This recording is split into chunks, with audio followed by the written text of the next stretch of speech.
Good afternoon. Thank you for those of you who have joined already. As we wait for the rest of our live audience today to join, let's do a little interactivity. It's always good. So you should be able to see a chat icon in the bottom right of your screen. If you wouldn't mind just typing your name and where you're from, really, I'll kick things off. Hi, Rupinder. So Rupinder's our head of programs.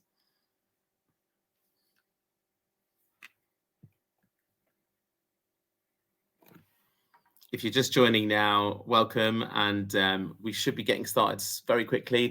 We're just using the chat box. Should be in the bottom right of your screen, just to put your name and just say where you're joining us from today. I'm always intrigued to see how far afield we can get. Hi, Heidi. Welcome.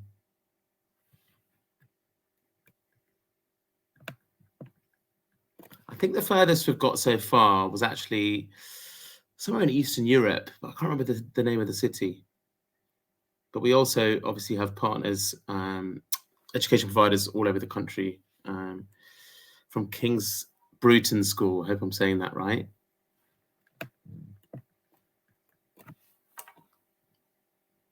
Okay, keep them coming in. Love to know where you're joining us from today. But we're going to get started. So basically, welcome to the Peter Jones Foundation's Igniting Enterprise webinar series. My name is Kumar Hendecha, and I work as the head of partnerships for the foundation. I've actually been your host for the whole of this academic year so far. So there's been 4 webinars so far. And for each webinar, we are joined by some absolutely incredible business founders who are here to share their stories with you.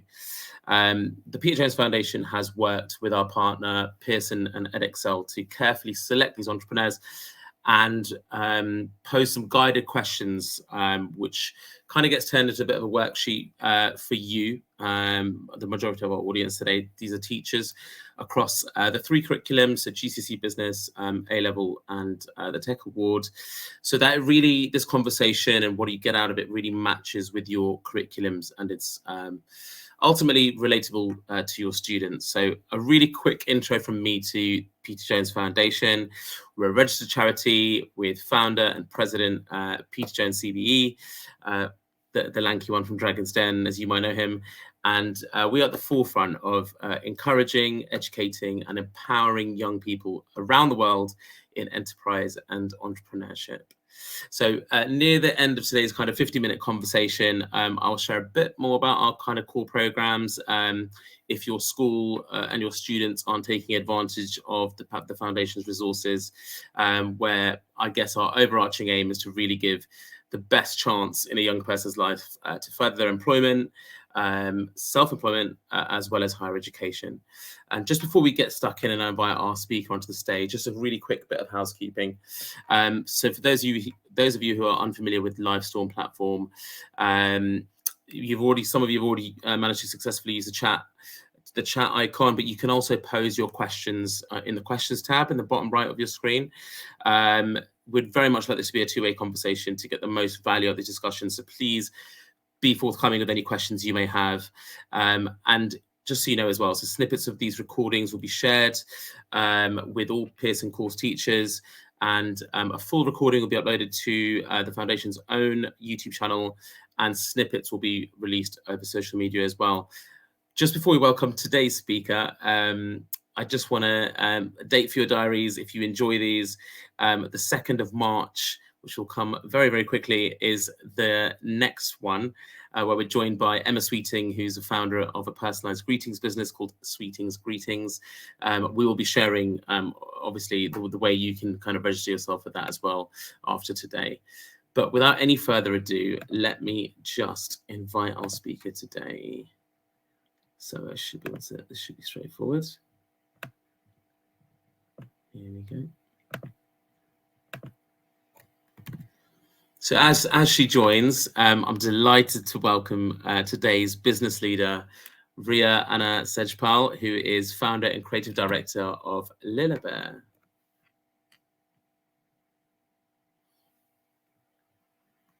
Hi, Ria. Hi, how are you? I'm well. How are you? Good, thanks for having me. Amazing, amazing. How's your day been?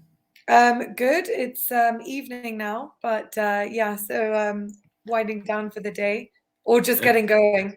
a bit of a night owl. So just tell everyone where you're joining us from. I'm joining you from Nairobi, Kenya, which is the headquarters of my business and my home. Oh, amazing. Okay, and how long have you lived there? I'm actually fourth generation Kenyan, so I've been here most of my life. Hmm. I was born in the UK, but I spent, yeah, a vast majority of my childhood and living in Kenya. Brilliant. I hope it's not too late over there. Why don't we just get stuck in because there's a lot to cover with you as a founder and obviously the business that you represent and you founded. So the first question really is, if you wouldn't mind describing for our guests today, kind of what Lilabare is, and also if you can expand on some of your role and your key duties at the moment. Sure. So Lilabare is a sustainable clothing brand. As much as I don't like to use the word sustainability or sustainable as much, so I would say it's a circular and regenerative clothing brand. We prioritize artisanal innovation and social inclusivity. We create hybrid and transformative clothing and non-gender conforming clothing that basically benefits all the living entities that contribute to the making of purposeful creations. Um, uh, our designs are crafted with care to be your future heirloom and such that the clothing appreciates in value over time. Okay. And just to talk about what I'm currently focusing on right now, my key areas include innovations and development of our artisanal practices. So that involves materiality, fabrication, input, and design, as well as consistency and the scalability of our upcycled ranges, and a stable and hyperlocal supply chain that um, pushes the boundaries, I suppose, of using the heritage and strengths of our artisanal communities and partners. Amazing, amazing. And when you say hyper local, are we talking about Nairobi or anything wider than that? Well, it is definitely wider than that, considering there are so many elements that go into manufacturing clothing, making clothing. So it is East African, traceable to plant state, the cotton plant state. So we've got about, to give you an example, I've just developed a signature textile Hmm. that is partially the cotton grows in Uganda, and the majority of it grows in Kenya. We then dye it with agricultural waste and botanicals in Kenya. It's spun into yarn and loomed by hand in Kenya within the Nairobi area. So that's about as local as I feel you can get Right. if you're developing a whole range or an entire fabric or something, in my experience so far. Okay. Okay. Yeah, makes sense. And sorry to use this word again, but sustainability obviously means so many different things to different people in different industries. But you just talked there about the kind of hyper local and the different stages of that development process. So, with regards to your designs, how hard or easy have they been to develop, would you say? Well, I think that it's important to note that it is a very challenging um, forefront to go through, and I feel that of innovation of any kind, when you're innovating and prioritizing development of something that hasn't been created yet, there's always going to be resistance, whether it's culturally, economically, it definitely costs more to develop those things. However, in doing so, I think the long-term benefit for both the business um, and the community or the environment that you're in will, grow over Right. time. And so, it's sort of a holistic view of sustainability that I take, but a very grassroots approach to the actual execution of each stage of the production. And that, that involves deep research, exploration, a lot of trial and error, and also requiring people within our network, whether it be suppliers or customers, to shift their mindset and be open to newness. When I first started Lilabare, or even when I wrote my thesis, which was called "Is Green the New Black?" People didn't even know what sustainable fashion meant. So when I first started Lilabare in 2017, and people asked what I do, and I explain it's a sustainable fashion brand, they would have no idea. And now it's almost like the opposite is true, where you've got all these companies greenwashing and just using that term so much, which is why I said I don't like the use of that word, because it's been incorporated so many times. So yeah, it is, I've had to play the long game approach for a while, because I think that the idea was slightly ahead of its time. But the goal was always to establish the brand in a way that we, with time, meet the consumer culture with the brand already established. What a journey. I mean, 6 years since you've launched, and you've had to establish the entire industry, like establish that mindset. And then in that time, people have come and probably scuppered a lot of your hard-earned and yardages that you've gained by greenwashing, as the term is now. What a Yeah. journey. In terms of actually the stages of development, and I guess that the question was like the difficulty. Does it pose any like restrictions, would you say, where I guess in another world, a textile manufacturer or a clothing producer would basically have the option, unlimited option, if they just cared about profit, to find all the whole supply chain is open for them to find exactly what they want. But do you ever feel restricted in having to work in such a small ecosystem?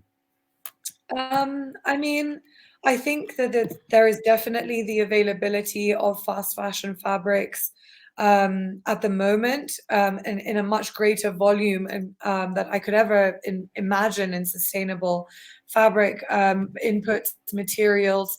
However, I do feel that it's something that's shifting, and we haven't reached that tipping point just yet, where there's the insistence or demand on a very real level for only sustainable fashion products, but it has begun. And I also feel that, talking in the grand scheme of things, the way that we're producing, or companies produce fast fashion, or the way that companies are producing fashion generally now, that's not going to be an option in a couple of decades' time. So the capacity at which we're creating fashion at the moment, I think is archaic, or going to be outdated very, very soon. And that's just looking at the facts in terms of natural resources. So as much as we might feel a bit more restricted in that sustainable space, this is what inspired me to create my own fabric, and continue to add to that portfolio. I'm developing new textiles all the time from waste, from plants that are beneficial to the environment, that are carbon positive in a way, or negative, rather carbon negative, but they're actually positive for the environment from a carbon standpoint. There's a lot of development in this area. We've seen things like pineapple leather, and stinging nettle fabric, and banana wool, and all of these crazy things. That I think that the natural market adjustment will be to expand on sustainable fibers and inputs, simply because we can't make it any other way in a few years' time. And that's obviously because of like resource scarcity. But I just want to pick up on two things actually you mentioned at the start. I love when you said you design clothes that appreciate in value over time, but also the kind of consequence of that longer term view of a pair of an item of clothing is that there's also less like landfill and stuff like that, right? Is that Yeah, a key part of your message as well? I mean, I think and this is very much a conversation about the circular economy and our perspective around it. Um, you know, we can look at something from a linear perspective, and that we've done that for a long time, since the Second World War. Mass-produced fashion became popularized, and if you think about it in the grand scheme of things, that's not actually a long time in relation to humanity's existence. However, we've worn clothes, pretty much since the birth of humanity. So I think the question becomes, how do you shift that perspective? And creating something that increases in value over time is also something that, should you need to dispose of it, or it comes to its natural end life, which at the end of the day, a tangible good or product will. My perspective is that it should benefit the earth when it goes back into the earth. So that's the way I'm thinking about it, regardless of where it is at its stage, and is a product's journey or its lifespan. It should always be positively impacting its environment. Amazing. And you mentioned the word, which circular economy, the phrase circular economy. I'm just going to pause there before we dive into that, because you've shared an amazing video with me, and I'm just going to cue it up. So if you're watching this on a mobile or any other device, please turn up your volume. And Ria, just give me a thumbs up if you can definitely hear the volume. It should work. We don't inherit our land from our ancestors. We borrow it from our children.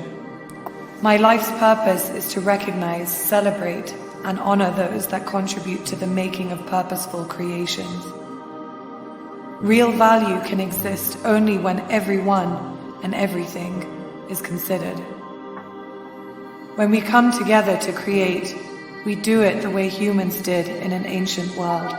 No carbon, no chemicals.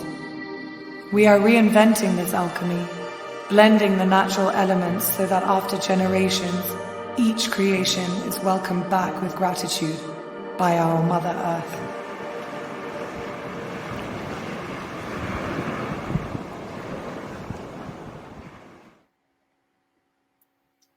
Amazing. Where did you shoot that, by the way? That was shot in Lamu in Kenya, which is a UNESCO World Heritage Site and a really great beach destination. It's stunning. I'll have to add that to my holiday list for sure. Highly recommend. Perfect. We've had a question come through from Suzanne. So how does the heirloom nature of your products impact the need for durability? And how do you fulfill this requirement? So heirloom and durability go hand in hand in my mind, because it can't be an heirloom unless it is durable and stands the test of time, such that you can pass it on to another generation. And everything that I create from the beginning, from the plant state, whatever I'm using, we consider the durability throughout the entire supply chain. It's more like an ethos or operating framework from which we build our processes, rather than trying to get to that as a goal. So it's very much intertwined with our daily operations, our practices, and everything that we make is essentially a solution to create more long-lasting and higher quality clothes that people can wear throughout their journey. And this is again where things become, when I talk about hybrid designs, transformational designs, what I mean is you can literally change the way that you wear it and for it to look different. But creating clothing that women can buy before pregnancy but still go into their third trimester wearing, and then after.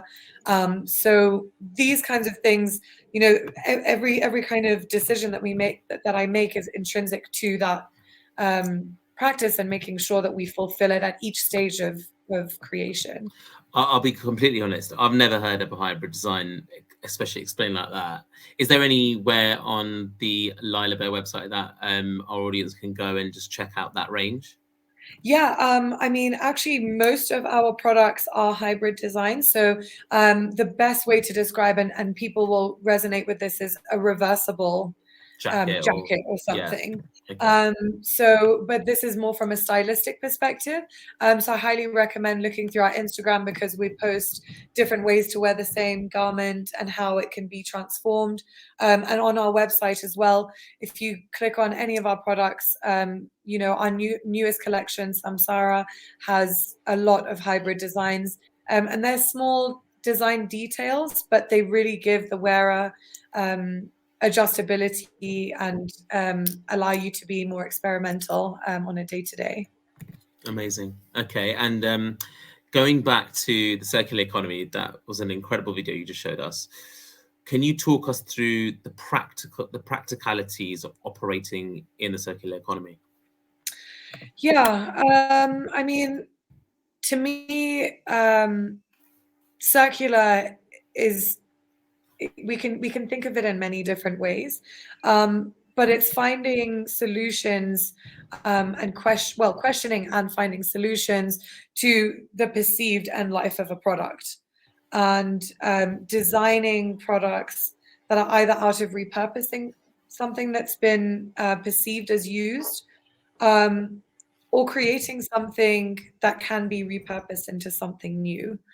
And so in terms of, you know, the practicalities of that and creating that, it's so much about understanding your own ecosystem and asking the question, what it is that the earth around you wants when it actually ends up going into, you know, the waste, or what the next person who's wearing that thing, what might they value in this product.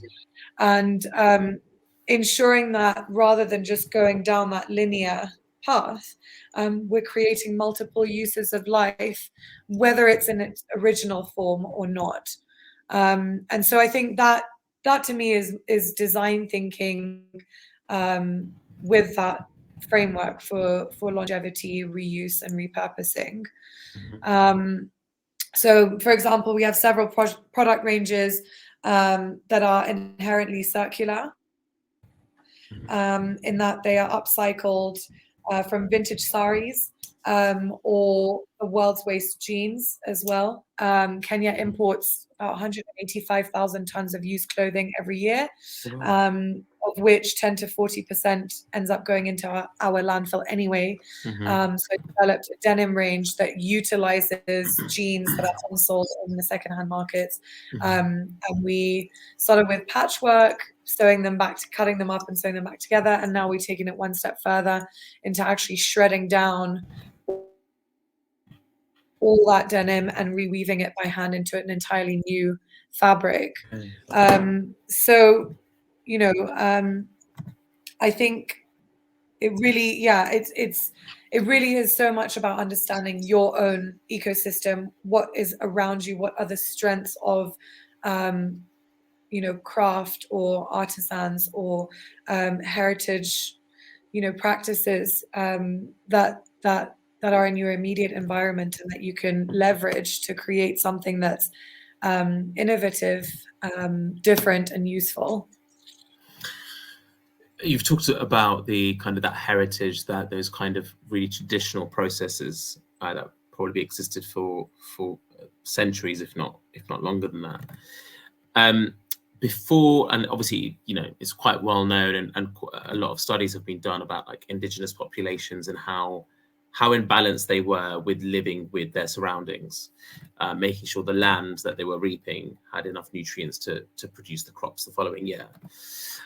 Before you get to the manufacturing stage, when you're sourcing those raw commodities, how much focus is there an immediate focus on the circular economy, and how much focus is there on that sourcing element that is done sustainably as well? Yeah, I mean, it's everything, because if you're going to be truly sustainable, my belief is that it begins with the materiality and the inputs. So when I'm sourcing, for example, dyes, we don't use chemical dyes at all. and I began exploration into what communities use to dye textile, or to extract pigment from ancient communities, and what is available here that we can use. So I found solutions. Kenya is very rich in certain agricultural products. For example, tea and coffee being our biggest exports, avocado, and we've actually used coffee and tea from local coffee shops and tea shops, Oh, wow. as well as avocado skins and seeds, to extract pigment to use in our dyes. So this is working with the agricultural industry and using fashion as a channel to manage the waste and make sure that we're using all of those resources. So it definitely is something that is considered from the very inception, and every element that goes into it. Yeah. And do you think that storytelling is important at the point of purchase and in all your marketing, that my whatever piece of clothing was dyed by tea, for example? Yeah. It definitely is a conversation starter. Mm. People tend to want to know. So yes, we do it in terms of transparency. I think it's very important to be transparent, but it's not so much for the marketing itself. It's more for sharing a unique product and how it's made, and we are doing things differently, and I think it's necessary to share that with people so that they understand the value of the product, rather than just taking it at face value. They might not understand fully. Yeah. And I think it's important to get ahead of the game in terms of from a marketing perspective, because I do believe that this is the way the fashion industry is going and is headed towards. So if we become known and synonymous with pioneering certain movements in sustainability and circularity, then naturally the business opportunities will be more expansive to us, and we can be recognized for being ahead of the game. Yeah. So definitely it's an important part of sharing and being transparent. But yeah. Amazing. And when it comes to marketing, is there as you look back from 2017 to now, do you favor a particular marketing channel to tell that to really harness that storytelling? Yeah, I mean, I think of the digital platforms as a digital community, as opposed to social media. I feel like that potential in how you can foster a community that actually truly appreciates what you're doing, and takes the time to value and read into more details. So definitely social. We do have when we're showcasing on runway shows, for example, or being for the press, that's also great. But I think that a day-to-day interaction with with our audiences who are genuinely engaged is super important to me. I started an email marketing sort of campaign during COVID, called Feel Good Fridays through Lilabare, and that's sharing stories of craft and things that you can do with that fall under the Lilabare lifestyle, so to speak, that you can do yourself at home. We've also started doing things like botanical dye workshops, so you can come bring an old item of clothing from your wardrobe, or you can dye some fabric and we turn it into one of our signature styles with botanicals the way we do it, just to kind of educate and give people an experience and a taste of what we actually do behind the scenes. So yeah, it really is so much about fostering that community in multiple channels, but digital is definitely focus and involvement. It's more about emotional involvement than anything. Yeah, for sure, for sure. Oh, I love the idea of the botanical dye workshops. That's amazing. Just so everyone's aware, I don't know if it's something to do with the connectivity. We can hear you clearly, but I think the video quality is quite strained. So I think at times it just shuts off your videos, but we can hear you fine. So let's carry on, basically. Oh, okay. Yeah. And what made you come up with the Feel Good Friday concept? Was there any like market research you did around that? It was very subjective and personal reasoning, because I felt during the lockdowns I was craving a sense of community and hearing from companies that didn't ask for the sale straight away, because everything was so overwhelming already. And I thought, if I'm feeling like that, then I know that there are people in my audience and my community that will be feeling some form of that as well. And so it really was a way to just share an authentic kind of moment with people in our audience who are willing to listen. And, you know, in doing so, I think create a robustness behind the Lilabare ethos in a way that's not pushing the product directly. Okay. So it was just something for me to indulge myself, but also connect with people in case we had a lot of overlap. And we did, and I found that, you know, there's so many things that I have in common with my customers and my audience. It's actually been really great to, you know, keep doing that and hear back from people and spark conversations with people. I get some of my best ideas just talking to people in our community. Amazing. And what would you say the balance is between selling that story bit and selling the product? Where would you say your efforts lie? You know, it's a blend, and I think it's an alchemy at all times, and that alchemy is very malleable. I think with things like COVID and the way that there's a lot of tumultuous, I don't know, situations happening. You look at, you know, supply chain crisis and war and natural disasters, and you know, I think COVID really made us more sensitive to those kinds of things, and so I think, for me, it's always changing, and you've got to be adaptive to the situation from a very compassionate perspective, whilst looking after your business needs. You know, so I think it's important to make time for both. Okay, great.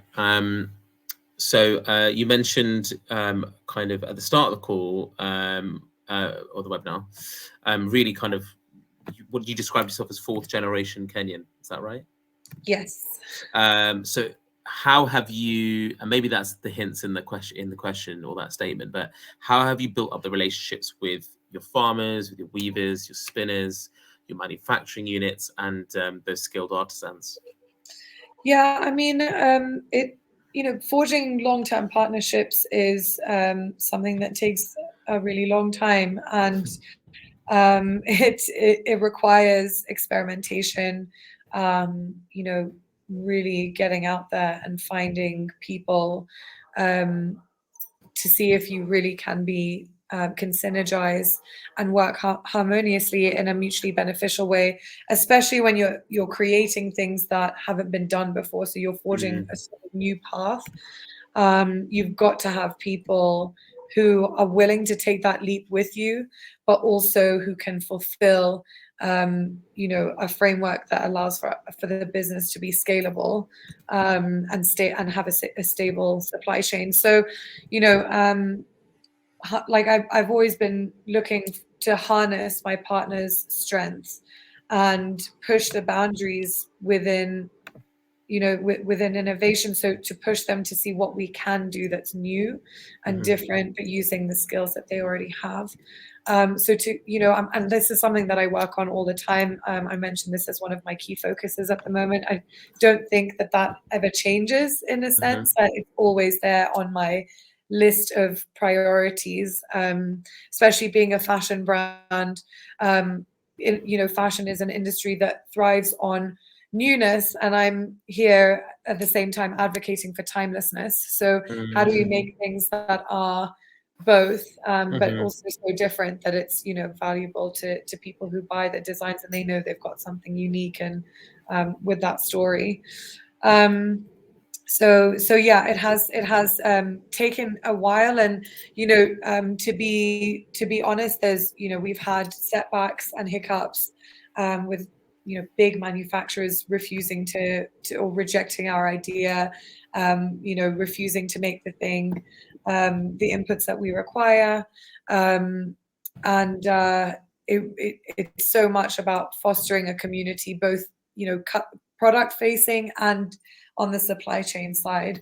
And now I feel like we have a really stable supply chain of partners who are willing to go in that direction with us, and we've begun doing it, and you know, it's finally sort of paying off in that sense. Is there any lessons you've learned in establishing this kind of network of your supply chain for someone else that wants to kind of do what you're doing and join the kind of movement? Is there any kind of hints or tips around that relationship building with supply chain that you can offer? Yes, I would say start off small, and simple.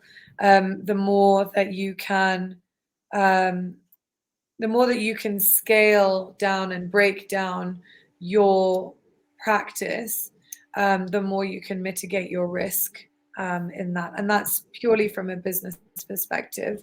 As I said, I take a very grassroots approach to my production. And I feel that it's necessary if you want to go down this route, because what you're going to have to end up doing is, yeah, build on a very simple idea slowly with time and with you know, experience development. You know, it's taken me 2.5 years to develop a single textile that is fully traceable. And it's totally worth it, but we really had to go back and forth and do it so that the business would be in a bankable, scalable position, rather than doing something that would last for a season and then we wouldn't be able to replicate going forward. Got you. And when you say fully traceable, just remind me, Ria, there's like an international standard. It's like I can visualize the logo, but it's a logo that basically says that this piece of cotton, it can trace it back to the exact farm where it was grown. Yeah, there's quite a few platforms and certifications that businesses can get for these kinds of things. GOTS is a big one in fashion. I know that there are people using blockchain at the moment to be able to trace fibers to their, you know, their original state. Oh, wow. These are, you know, new innovations. Certifications, you know, they are a very costly investment for a business, especially, you know, a startup, but they are worth doing if you're in a place where you can access those raw materials. If you can access fiber that's already got certified, as you can in the UK, Okay. that's an easy way to sort of navigate to that more directly. Okay. That was just out of my interest, really. Yeah. When it comes, just to round off on the kind of that relationship building with the supply chain, now that you've built such a good relationship and a good base, do you ever feel that idea generation is now shared, or do you still feel that it has to come from you as the kind of business aspect of it?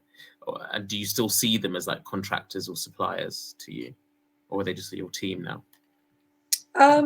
I think that there's definitely a sense of camaraderie and shared, you know, appreciation for what we've created. And I feel like it's definitely motivated the artisanal partners to continue down this path into innovation. When I first approached, for example, a group of artisans whom I trained to do the vegetable and plant-based dyeing, they were very skeptical. And we're looking at this on a very scaled level as well. We're not talking about dyeing a set of 6 napkins. You know, this is for an entire collection for a season. And so, you know, they were quite curious, but they were, sort of apprehensive. And then when the textile was actually created and we launched the collection in October last year, I really felt that sense of, everyone coming together and feeling such victory for what we had done, and wanting to develop it more. So absolutely, I mean, this is why I say long-term partnerships are so worth it, because you get to experience those things together. And yeah, purely from a business perspective, we're able to maintain our autonomy, and those skills that I've taught my artisanal partners can be transferred to other products or projects. But at the same time, we've created within Lilabare, we've created something that's inimitable, which is, a big factor in fashion, is how unique and relevant are you, essentially. Yeah.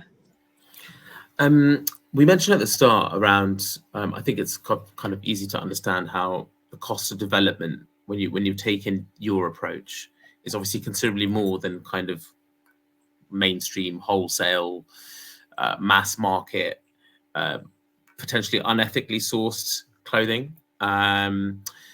Could you dive a bit deeper into the costs, and like if someone wants to kind of replicate this model in their kind of home country or home city, what can they expect when they look at kind of this is the sustainable clothing business model?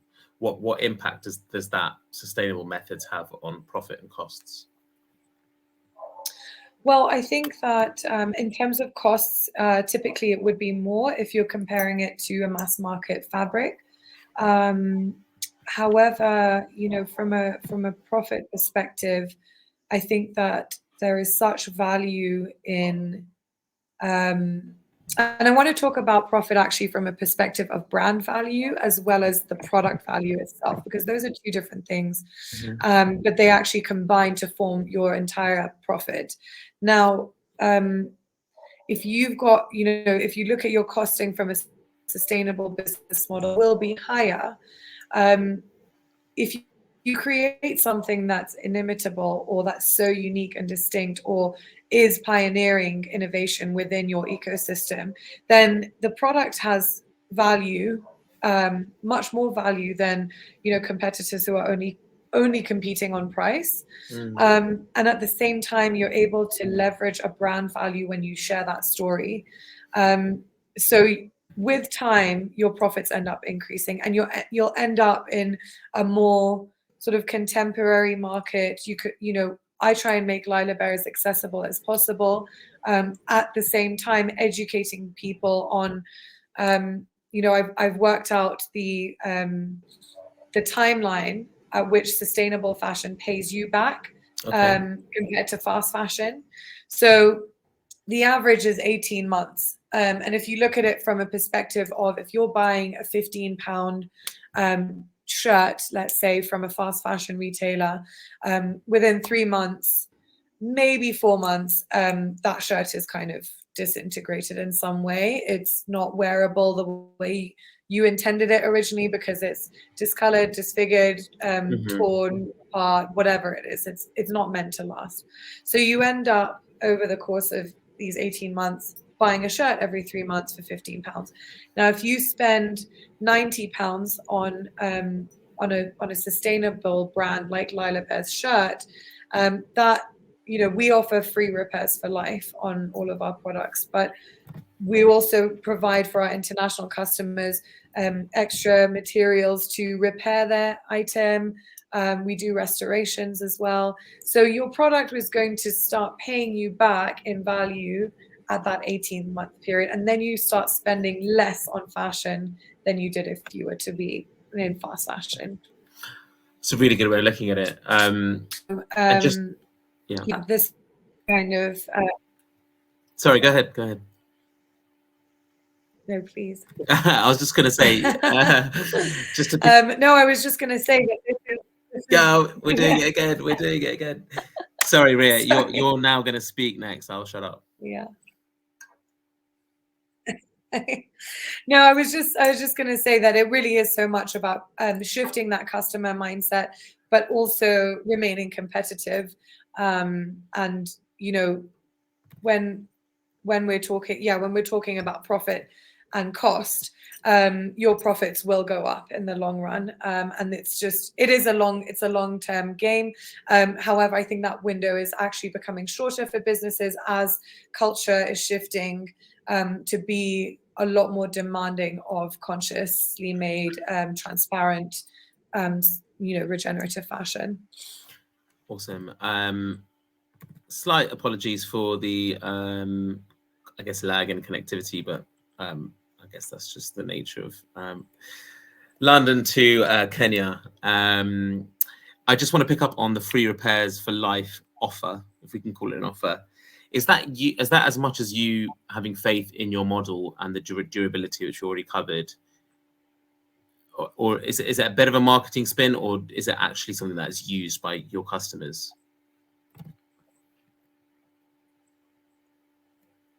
Yeah, no, it's a great question. I mean, I think that I started the program so as to make sure that any customer who buys Lilabare, when they receive that card in their package, it's to let them know that we stand by that promise that it should be your future heirloom.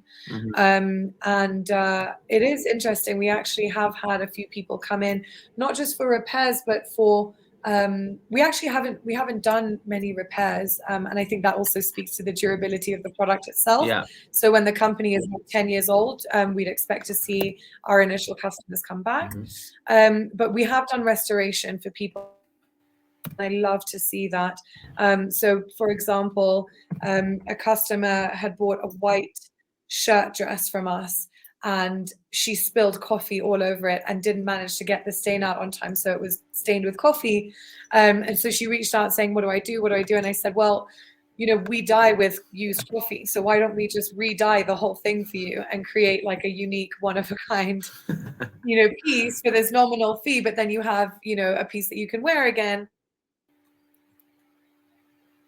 And she was over the moon about it, and now she has a new piece. So yeah, I think it is definitely to speak to the durability and the intention with which the product was made, and just to give the customer in that touch point when they're receiving their product, that satisfaction and knowledge that we mean what we say, and we're going to do it. So yeah, we'd expect to see people bring in their things for repair.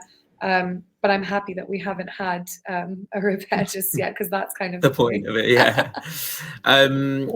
And how long? I know you gave the example of developing that particular piece of clothing. It was 2.5 years. That was fully traceable. But how long is the design process for an item of clothing? So I always work 6 months to a year in advance when it comes to design and production. And that is just simply the way the fashion industry works. It is, you've got your fall, winter, and spring, summer seasons. And then if you want to get even more specific, you've got cruise collection, you've got pre-spring, you've got pre-fall, you've got all sorts of, different, you've got couture, which is happening right now. But in order to make sure that we can grow steadily as a company, we have to produce with the fashion cycles. And this is actually the ones that, pertain to the brand, or the most relevant to the brand. So I only release 1 to 2 collections a year with special limited drops of, a single product throughout the year. But this is also to sort of keep our carbon emissions low and overproduction low. We don't do overproduction. We actually operate with zero waste. And then, when it comes to textile development, as I mentioned, it takes years. And so this is a never-ending pursuit of mine as we add to our portfolio of sustainable inputs. It's something that's always ongoing. So yeah, I think the design process is one that's always happening, but we do have specific deadlines that if we're releasing a runway collection, we've got to put it, it's got to reach the stores, within 6 months of us showing that collection. Okay. So that's just the nature of it.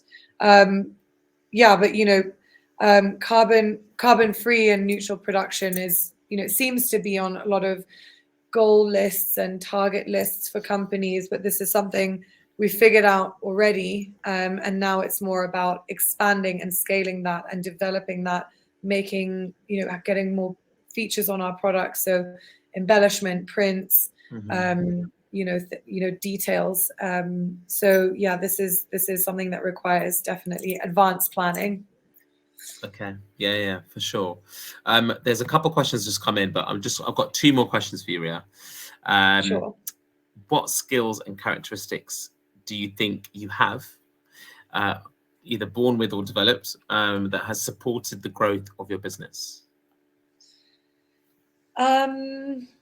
It's a good question. I mean, I would say one of the characteristics I think I have is the perseverance to pursue a business in an industry niche that was set up to be ahead of its time. Right. To be set up and established and ready to scale and go global before people really understand it. And that's basically over, through research, over years of research and understanding and being in touch with the industry and seeing consumer trends. And I think, the other quality would be sort of a defiance. I guess you could describe it, a defiance against what already exists and wanting to change the narrative, and a new business model. So yeah, it might sound like a word that we shy away from, but I think defiance for social good can be a world-changing thing. But it's definitely the long game. So yeah. I like it. I like defiance. How many in your team currently, Ria? So we've got within our group of artisanal partners, and everyone who works on Lilabare, we're at close to 100 people at the moment. And that kind of shifts, it expands and changes with each season. But typically we have a baseline of about 100 people. Okay. And when you're hiring to join your team, how important would you say it is to find like-minded people to work in your business for you? This is a good one, because I'm actually building out parts of my team right now. So I've been thinking about this question a lot. I think it's a crucial and necessary thing to have people in the team who really understand the vision and believe in it too, because this is a movement that started. It's still something that, the way that we're doing it is, I think, again, defiant with a lot of the norms that you see out there. And so, when people say they want to have a sustainable fashion brand, or work for a sustainable fashion brand and be part of this, it's definitely something that I'm considering, that I want people to do a good job. And I think the only way you can is if you have some kind of emotional investment, and that comes with overlapping beliefs, really. And I guess maybe the interview is the problem here, is the villain, because how do you test someone's values, really? Because obviously they come to your interview, they're just going to be like, yeah, I completely share your beliefs, but have you figured out a way to really put that to the test? Yes, and it's actually it's quite easy when you're a nerd about sustainable fashion, because just to test someone's vocabulary, vernacular understanding of current events, whether they're actually I think about them, people who are typically invested emotionally and they're really interested in this subject and want to make a difference, they do know bits about it, and they would have certain values that make up sustainability for them that they could talk about. So it really is a matter of having that conversation and listening to what somebody actually has to say. And it's quite an easy gauge because you can, I can spot a greenwasher from a mile away. So. Amazing. I've got one question. Then we're gonna rattle through the questions that are coming through from our audience. My question is around your personal goals for this year. Can't believe January is nearly ending and it's nearly Feb. I think I remember you saying when we spoke last week around investment being on your radar. But what are your personal goals for this year? Yeah, I mean, now that we've established, our stable supply chain, released the new collection that's receiving a lot of interest, and we've begun actually with global distribution to various retail outlets across the world. I think, yes, we've come to the point where having a self-funded business up until this point has been fine, but we're reaching a growth stage that requires investment. So that's definitely something that I'm looking at the moment, and I feel that we're ready for as a company. And then, further developing those global retail partnerships. We have some interest and opportunities this year, so I really want to focus on that as we service, our existing demand across the African continent. So yeah, it really is about global distribution and access to the next phase of growth for the company. That would be, and that also includes, things like innovation, more development of our existing supply chains to create even more unique products, things that have patterns, prints, different textiles on it. So yeah, those would be my 2023 top 3. If you were going to add a fourth, would your upcoming visits to Berlin and New York would that make the list? I think you're doing fashion shows there, right? So that's within global distribution and retail opportunities. Okay. So what we're looking at now is leveraging and seeing what makes sense. We do have a few opportunities to choose from or do all, and that's this is where we start to kind of expand our customer base beyond the borders of Kenya and the African continent. Amazing. Okay, so I'm going to jump to 2 questions which have caught my eye. The first one is from Temi. How can you reach those with lower incomes to make your clothing more accessible? £90 may be the price of a quality, sustainable shirt. However, some do not have the money to spend on that and can only afford a £15 shirt. Any advice? Yeah, it's such a great question, and this is something that I'm working on currently with my team. Now, if you're based in the UK and you're wanting to know how to do that, one of my best solutions would be for an Afterpay plugin. That allows your customer to pay for something in installments over the course of time, rather than paying for it all at once. This is something that's unfortunately not available to us in Kenya, but I know it exists in the UK, and this is something we're working on right now. And things like loyalty programs or things, whether you accept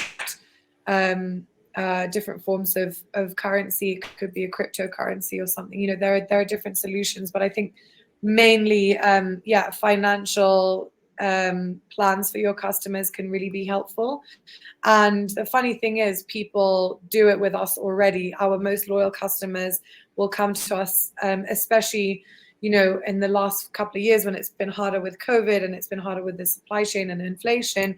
And some of our most loyal customers have said, look, I really want to get this new item. Can I pay for it in 2 installments?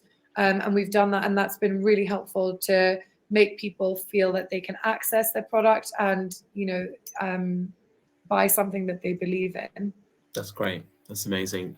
Suzanne's asked a really, really interesting question around, from a business perspective, what's the what's the split that ideally you want between someone reusing your product and then rebuying, let's say, an item from a new range? Yeah, I think that this is the challenge of a designer, and this is very much a design question, because you can start to accumulate pieces. And I have customers like this who buy something from every collection that I have put out since the inception, or since they, learned about Lilabare. And the idea is with each season to create something that could be worn with something that we've already created, but that's totally new and actually adds value to their existing wardrobe. So yeah, this is really the service of designers, I feel. It's also part of a creative practice, and there has to be focus on understanding the brand from a holistic and archival point of view, understanding your own body of work and how you transform that, so that whatever you make that's new can, it only adds to the customer experience. I don't think in our lifetime we'll ever see a fashion industry where people are rejecting newness. So it's a delicate balance. And as I said, I only do 2 collections a year, and do special drops through the year, which has also been really helpful. Creating one-of-a-kind pieces, or one specific product that is different and unique in its own right. So yeah, it's very much about the design and the conceptualization, the execution with the understanding of your existing work. Amazing. I think it's fascinating. I think Lilabare, I think I said it wrong at the start. Now I'm making sure every time I say it. Lilabare is on an amazing kind of journey with you. I wish you all the best for your investment round. Thank you so much for kind of sharing your story and answering the questions.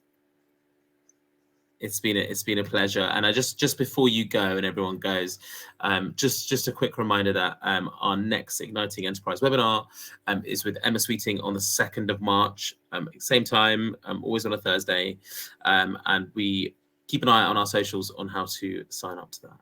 But Ria, once again, thanks so much for being awesome, and all the best.